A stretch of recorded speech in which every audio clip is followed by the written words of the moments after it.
Hey there, technical fans! Today we're diving into one of the coolest and sometimes confusing topics in JavaScript, closures. But don't worry, we're going to break it down so simply that even your pet goldfish could understand it. So, what exactly is a closure? In plain terms, a closure is like a backpack.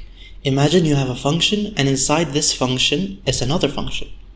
When the outer function finishes running, the inner function can still access the variables from the outer function. It's like the inner function packs those variables in a backpack and carries them around. First up, execution context. So this is a concept that you need to know in order to fully grasp what closure means. So when JavaScript starts running your code, it sets up an environment to keep track of all the variables and functions. Think of it as a mini world where your code lives. When outer function is called, it creates its own execution context. Inside this context, outer variable is declared and given the value I am outside. Now, inner function is defined within the outer function, so it has access to outer variable through something called the scope chain. Even when outer function finishes running, inner function remembers outer variable because of the closure. Keep in mind that the execution context gets deleted whenever a function stops running. Okay, let's try to understand how JavaScript would understand this code. So first of all, we are in the global scope, which means our main scope where we're not inside any function. So JavaScript will parse through each token that we have. A token here would be a function name or a variable name. Firstly, we have outer function. This would be stored in memory and just declared and not initialized with anything because we're still in the parsing stage. Secondly, we have const my function. So my function would be stored and declared in memory. Now, during execution, we have outer function equals my function. So whenever we go into outer function, we are calling the method. Now, we have called the method and execution context has been produced. So in the execution context, we are also parsing through the variables that we have. We have outer variable, and then we have inner function.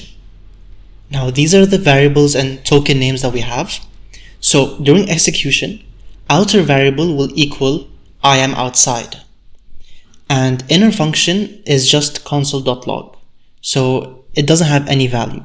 Then we are returning inner function in the outer function code.